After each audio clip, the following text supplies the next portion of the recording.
Who is this actually good for, who should skip it, and is it worth the price for normal everyday buyers? If you're sitting on the fence about stepping up from a student-grade instrument to something labeled Stradivarius, those are the questions you should be asking. Link is in the description if you want to check the product details on Amazon. I've spent the last few weeks listening to demo videos, chatting with a couple of teachers, and reading through the sparse forum chatter about the Bach C180SL229PC Stradivarius Philadelphia C trumpet, so let's break down what that actually means for you in the real world. First off, the biggest source of hesitation for most trumpet players is the fear of buying a high-end instrument only to discover it sits in a closet and gathers dust because it doesn't fit their daily routine. The Stradivarius line is marketed as a professional trumpet, but professional doesn't always equal practical for the average gigging musician. If you rehearse 5 nights a week, travel with a case that's a bit heavier, and need a reliable instrument that won't throw off your intonation after long rehearsals, you'll want to know exactly where the C180 stands in that balance. What the C180 brings to the table is a handcrafted bore and bell that Bach claims produce a richer, more focused tone than their standard student models. In plain language, that translates to a sound that can cut through a big band without sounding thin, and also sit nicely in a chamber setting when you dial back the dynamics. I listened to a recording of a mid-level jazz ensemble where the trumpet was a Bach C180, and the instrument held its own against a seasoned pro playing a vintage mouthpiece. The high register was clear, and the low register retained warmth, no thinness that you sometimes hear on cheaper alloys. For someone who needs that flexibility, think a gigging jazz pianist who doubles on trumpet for a few pieces, or a marching band musician who wants a brighter voice in the field. That flexibility is a real selling point. But let's get practical.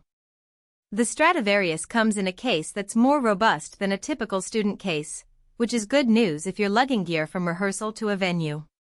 The downside is the extra weight. If you're on a budget and plan to bike downtown or catch a train with your instrument every night, you'll notice the case adds a couple of pounds, something you might not care about in a studio but will feel on a crowded subway. The case is also pricier than standard options, so that's part of the overall cost you need to factor in. Now, who should consider buying this? If you're a high school senior who's earned a spot in a competitive jazz ensemble, or a college music major looking for an instrument that can handle both classical repertoire and improvisational work, the C180 is a logical upgrade. The instrument's design offers a balanced resistance that can accommodate a range of mouthpieces and reeds without demanding a complete overhaul of your embouchure. In other words, you won't have to start from scratch to get a good sound, something that scares many players when they think about moving up from a student model. On the flip side, if you're a casual player who only practices a few times a week, or someone who plays mainly in a community marching band and never ventures into solo work, you might be better off sticking with a more affordable Bach model.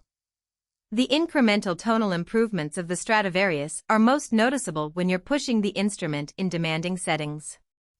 For a hobbyist who just wants to enjoy a few tunes on weekends, the cost premium of the C180 may not translate into a proportionate increase in enjoyment. One practical strength that shows up in real-world use is the instrument's durability. I spoke with a regional brass instructor who has 2 of these in his studio, one for advanced students, one for a semi-professional gigging saxophonist who switched to trumpet. Neither instrument has suffered any dents or warping after a year of regular transport, even with the occasional bump in a tight backstage corridor. That durability often saves money down the line because you won't need to replace or repair the bell or lead pipe as often as you might with a cheaper trumpet. Conversely, the main practical weakness lies in the pricing and the limited customization options that come directly from Bach.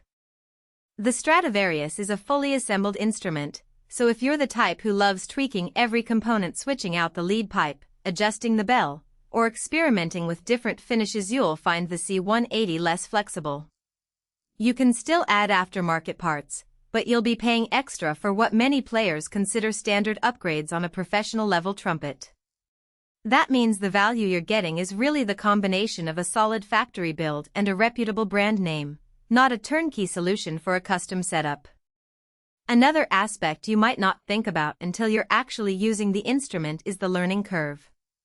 The Bach C180 has a slightly tighter resistance in the high register compared to